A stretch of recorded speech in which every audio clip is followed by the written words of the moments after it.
doing? Greetings, ladies and gents, and welcome to this latest edition of Tales from Outer Space, where I take stories from across the internet and read them for your entertainment. This particular story is called Humans Are Omnivores, written by Forsaken Stray. We will now end the meeting regarding a possible intervention in the war between the Terran Federation and the predatory coalition formed by the Abraxan Grey Clans, the Lyacon Stellar Pack, and Arcturus Galactic Conclave. The motion is denied. We will allow the Terran ambassador, Damien Shaw, to hold a closing speech on this matter, as he requested. As the High Speaker of the Galactic Council left the stage, all optical sensor organs focused on Ambassador Shaw, who slowly walked towards the front of the chamber. Even those unfamiliar with humans could see that he seemed tired, defeated, a sight that delighted the ambassadors belonging to the predatory coalition. It was obvious that he had hoped that the council would decide in humanity's favor, that they would come and intervene. When he reached the speaker podium, he visibly pulled himself together, straightened his back, and spoke calmly but determined. Dear members of the Intergalactic Council, I have witnessed your decision, and I must say that I am truly disappointed. I saw proud warrior races cower away from a challenge towards the authority they should protect. I saw pious races turn from the tenets of their gods have decreed under threat. I saw herd close their eyes as one of their own, one of the young, gets attacked. He stopped, took a deep breath, and looked defiantly around the council chamber, leaning over the podium as he continued. Well, that is the point, isn't it? None of you consider us part of the herd, part of the pack, barely tolerated part of the group. We were the outsiders, the ones that didn't quite fit correctly. The ones without a group. We have allies, yes, the Kitsan and the Abrorians, the Vulcans, the Lectulons, and the Fella. We still trust them implicitly. He looked around at the chambers of the mentioned races, and his warm smile was returned from each one. But we belong to none of the factions that the council is so proud of. He stopped, adjusting his clothes, and returned to an artificial upright posture, regaining a certain civility that was slightly at odds with the previous emotional burst. I wish to inform the Council of humanity's hopes when joining the Alliance, as well as 3 important facts that seems to have escaped the notice of every member of this Council. He pressed a button on the podium console, and pictures started to be projected on the wall behind him. The same display was seen on the datapads in front of each member of the Council. Pictures of humanity's first contact, their introduction to the Council, peace treaties, trade deals, a copy of the acceptance speech of their first council member, and many more were shown, each filled with either smiling humans or words of peace. When we entered the Alliance, we saw members of different races discussed together, races descended from predators and races descended from prey, coming together without fear and aim to find peaceful solutions for intergalactic problems. And we began to hope that we would find peace in your midst. We weren't welcome, happily, but we were accepted, and we were content with that. At first you feared us, coming from a death world, and being able to eat most types of flora and fauna.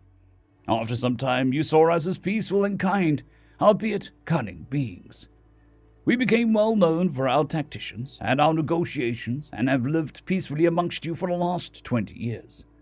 However, maybe because of prejudice, maybe because of envy, or maybe because of instinctual wariness, because we were different, we became isolated and are now under attack by 3 races calling themselves the Predatory Coalition. We had hoped to finally find peace amongst the peers in the stars, and found ourselves in a war. We are currently defending our home system from fleets containing ships from more than a dozen races, while our colonies are blockaded and starved out. Our hope now lies before us, shattered on the ground.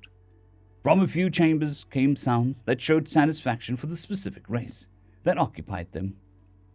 He waved his hand at the holoscreen and swiped clean. The first fact is that we asked this council to stop them countless times, pointed out the laws that they had broken, the regulations they had ignored. We offered treaties and deals, asked our trade partners, asked our allies and friends. We were denied at each step. Each sentence was ended with a new document being added to the display. The Council saw no reason to act. Our allies were pressured in their own conflicts as their own enemies suddenly gained new allies, and our trade partners started to recall their ships from our territory, fearing for the safety of their people. Even when the Coalition shot down crossed star relief vessels bringing supplies for civilians, which the Council had granted galactic immunity, there was no reaction. As he continued, more and more petitions, treaties, and evidential pictures filled the holoscreen until they started to overlap. When he finished, the wall was buried under documents signed by the Terran Federation. He paused, and as he said the next sentence, he looked as if a heavy burden fell from him. Therefore, the Terran Federation finds that the blame lies solely on the Galactic Council. Ambassador Shaw lowered his voice as his eyes looked past the onlookers, his voice lowered to a deep growl when he continued, For the current situation, and for what will happen next. Upon hearing his voice, many of the council members shuddered. The second fact has to do with the council's factions and our categorization. Carnivores looked at our bodies and saw how we were missing claws for killing and thick fur or shells to protect us, and called us prey. Piscivores looked at our missing evolutionary traits to hunt oceanic animals and shunned us. Herbivores looked at our eyes and our fangs and were sure that we weren't one of them. We weren't calcivorous, as we wouldn't consume most rocks, and we surely weren't autotrophs. The council therefore created a new faction term that deemed us carrion feeders, corpse seekers, we were called. We didn't mind, as we didn't know how high the council valued their factions. Had we known, we might have spoken up when being mocked, he said dismissively. His tone shifted as he raised his voice, and with a slightly ominous undertone, But now, we wish to remind the council of our answer regarding our diet when we were asked during the admission procedures. We are omnivores. We can eat just about anything. We didn't lie. He showed a short smile. Many of the predator races noticed how they instinctively had taken a step back, whereas most of the races descending from prey realized that they hadn't moved a muscle for the last few seconds.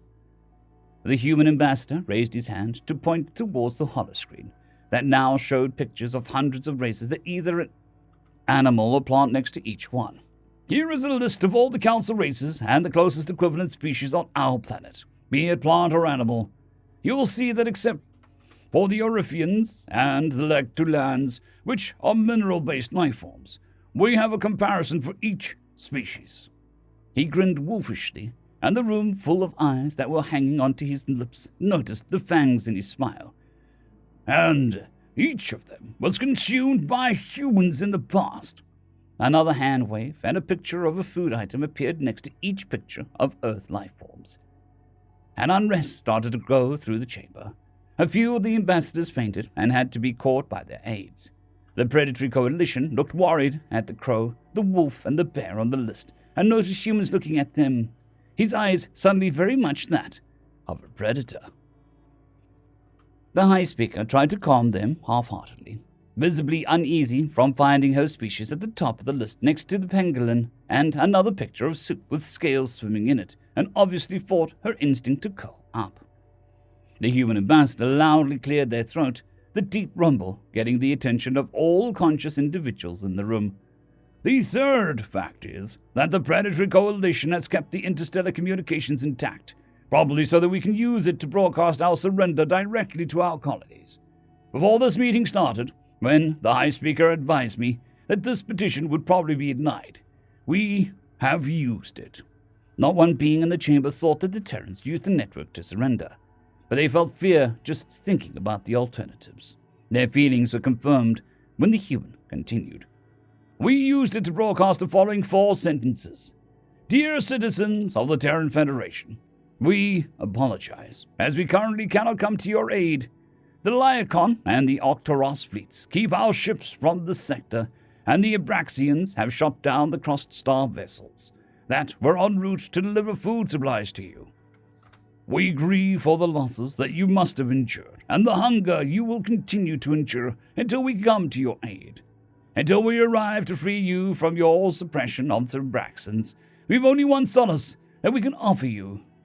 They are edible. Terror flooded the faces of all species. The thought of thousands of starved humans ripping them apart and devouring the pieces filled them with a dread that they thought they had lost so very long ago.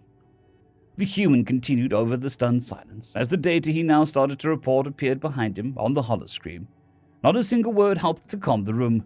Now, circa 1 hour ago, of the 3 divisions of the Abraxian 3rd Infantry Corps still deployed on planet Arcadia, totaling 30,000 soldiers, ordered to enforce the suppression of slightly over 500,000 humans.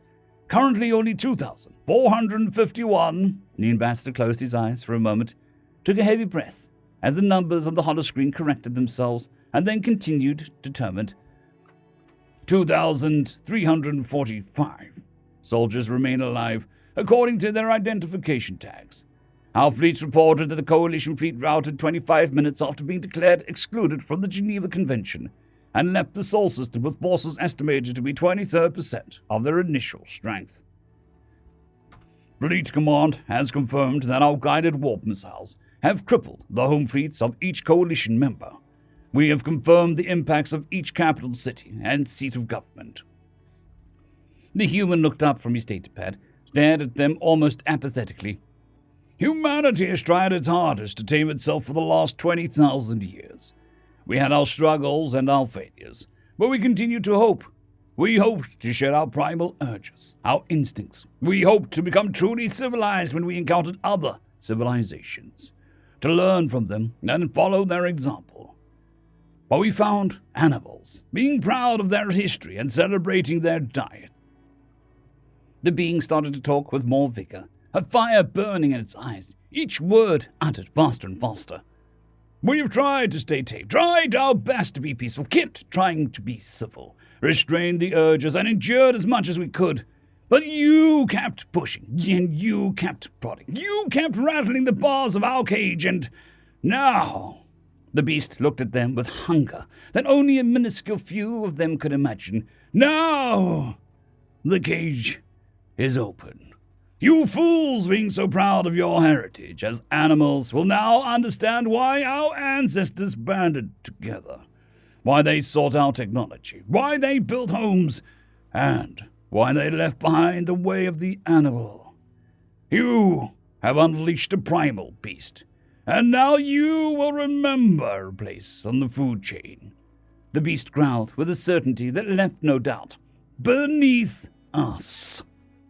The beast closed its eyes, took a few deep breaths, and the Terran ambassador, Damien Shaw, opened them again. In a calming voice he said, To our allies, do not worry. Our history has shown that once we have bonded, you are part of the pack.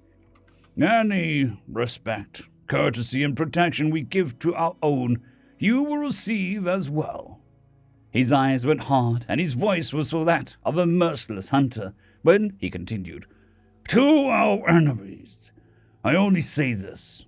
We are coming. Feel free to run. We will catch up when you are exhausted. He clapped his hands, the sound making every being in the room flinch, and said with a calm, almost jovial voice, That was the closing speech of the Terran Federation. Have a nice day. Ambassador Shaw stepped away from the podium, and many members of the council were reminded of the mild-mannered and kind diplomat they had met multiple times before, until they looked again at the list of species still being shown on the holodeck and saw the confidence in his stride, a confidence that was only displayed by an apex predator in its own hunting grounds. End of story. I would just like to thank the T5 supporters, Bushmaster 117, Casper Arnholtz, Drexzoon WRE, Elijah Silvercross, Gray, John Carrington, and Severin Cerberus. Thank you very much.